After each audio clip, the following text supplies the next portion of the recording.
நீங்க இவ்வளவு தூரம் வந்து என் பொண்ணு கழுத்துல தாலி கட்டாம போயிடக்கூடாதுல்ல. பாருங்க சார்.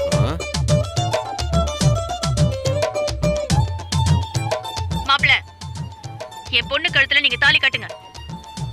ஆண்டி நிஜமா தான் சொல்றீங்களா? நீங்க கட்டுங்க மாப்பிள. சார், இப்படி ஏதாவது பிரச்சனை வரும்னு தெரிஞ்சுதான் தாலி கட்டுறதுக்கு முன்னாடி ரகசியமா வீடியோ எடுப்போன்னு எடுத்து வச்சிருந்தேன். சார், வீடியோ நல்லா பாருங்க. சார், அவங்க சொல்லி நான் தாலி கட்டினா இல்ல நான் வற்புறுத்தி தாலி கட்டினான்னு நீங்களே பாருங்க.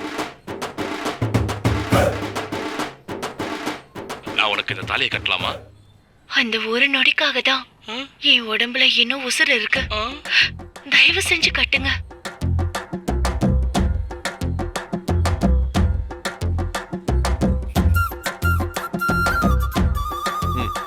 ஏமா, நீங்க தான் கட்டுங்க கட்டுங்கன்னு சொல்லிருக்கீங்க. உங்க பேச்ச கேட்டு அவர் தாலி கட்டியிருக்காரு.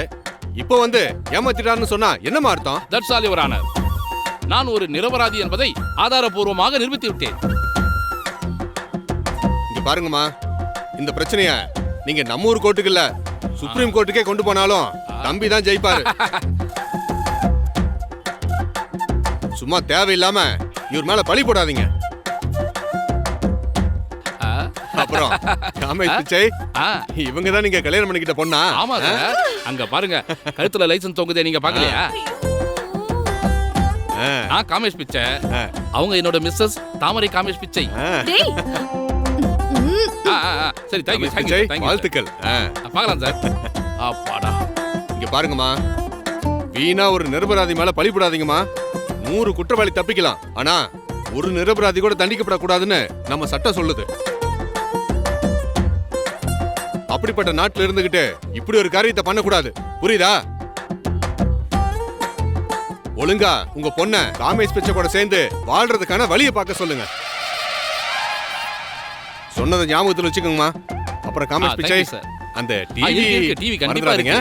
வரோம், சீக்கிரம் வந்துரும். வாங்க சார். யோ வாயா. சரி சார், பாய் பாய் பாய். அத்தை, ஏய், அத்தை கிட்டன்னு சொன்ன பல்ல உடைச்சிருவேன் பாத்துக்கோ. சரி ஆண்டி, ஏய் நல்லா யோசிங்க. உங்க அண்ணனோ வீட்டு பக்கம் வரக்கூடாதுன்னு சொல்லிட்டாரு. நீதியும் என் பக்கம் தான் இருக்கு. சுப்ரீம் கோர்ட்டுக்கு போனாலும் நான் தான் ஜெயிப்பேன்னு சொல்லிட்டாங்க. அடுத்து என்ன பண்ணலான்னு நீங்களே முடிவு எடுத்துக்கங்க.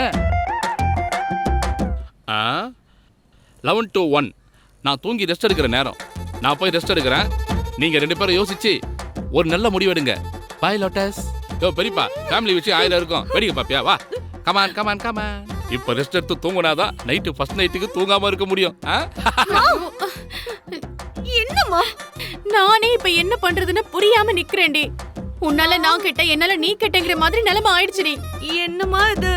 பேர்ல பிச்சையை விட்டா எனக்கு பிடிக்காது. எப்ப பேரு சொன்னாலும் பிச்சையும் சேர்த்து சொல்லுங்கன்னு சொல்லும் போதே நான் கொஞ்சம் சுதாரிச்சிருக்கணும். இப்படி அவனை நம்பி நம்ம மோசம் போயிட்டோமேமா. இப்ப என்னடி நான் பண்ணுவேன்?